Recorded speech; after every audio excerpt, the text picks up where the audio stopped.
your staff has really done an excellent job. It's just an old pool. It's even older than I am, I think. Maybe not. Not quite that old. But if I can start with the audit pictures and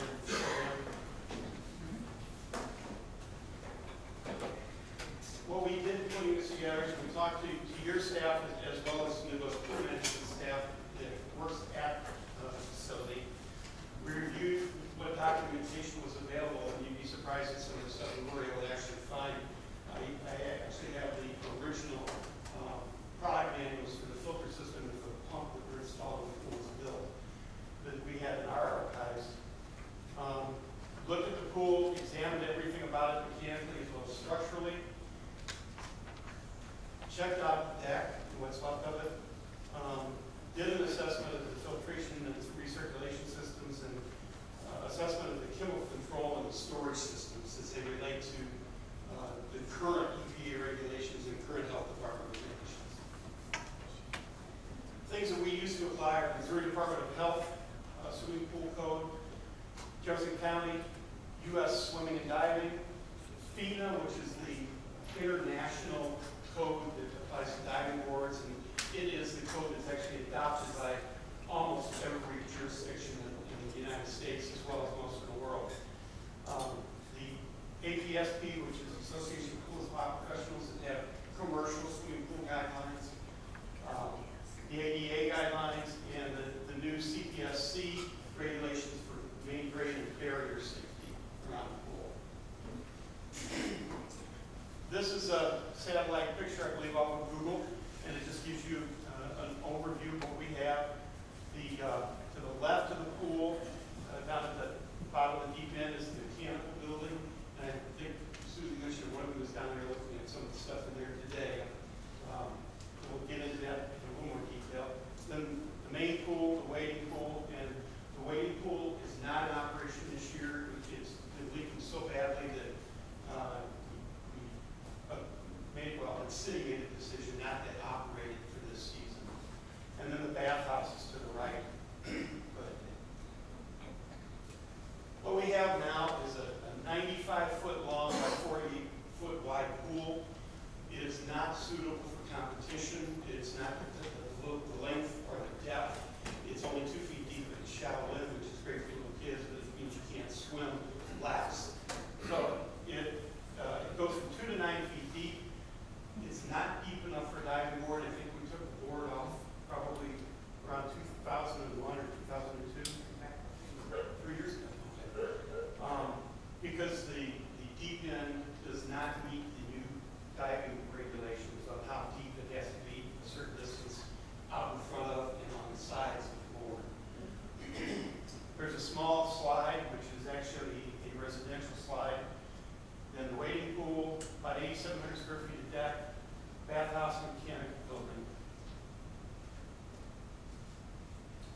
The pool tank is over 45 years old, so I guess I can't say that it's older than I am. It's a painted surface. The paint has an issue that the material behind it is in such poor condition now that if it's sandblasted, which is what we would normally do every few years on a pool, if you sandblast it, so the paint is basically holding the structure together. When you get sandblasted, the concrete that's behind it is falling to the point where you just start getting gaping holes. Typically, on a new installation, outdoor pool, with the new epoxies that we have, one coat will last 5 to 7 years. And this pool, in order to keep it going, I think it's been painted every year for at least the last 10, maybe longer. Go ahead. There are hollow areas everywhere, particularly in the upper section of the structure. The backs of the gutters are in bad shape. The front gutter lip, the expansion joints are recaulked every year, and the material behind it, the concrete behind it, is deteriorating, so the caulk doesn't stick for very long, because what it normally would stick to is beginning to crumble on us. And there are multiple cracks in the pool walls and in the floor. The gutter is the worst, and It's hard to see on this picture, but if you go down and look at it, just walk around, you'll see that they're going to be back in the lip of the gutter, where the water flows over the top, has multiple patched areas. There are very few areas that have not been patched. And it's not paint being patched, it's the structure behind the paint. It's the actual concrete that's starting to deteriorate more and more. We have a number of places, and you can actually see it in the picture here, where the decks slope forward to the pool, which is against all the codes. The decks now have to slope away. It was not unusual to build pools like this in the 50s and 60s, but the codes changed probably in the early 70s, and now require that all the water be taken away from the pool, and that any splash out or any rain that hits the deck has to be disposed of down storm sewer rather than flowing back into the pool. We have a lot of hollow spots, particularly in the area from the edge of the pool back about 3 feet. Deck's uneven in a lot of places where it has settled over the years. Part of it was actually mudjacked previously. And as far as drainage is concerned, really only currently 2 deck drains that serve the entire pool. The rest of it runs off to the sides or back into the pool. On the wading pool, one of the issues with the pool is that,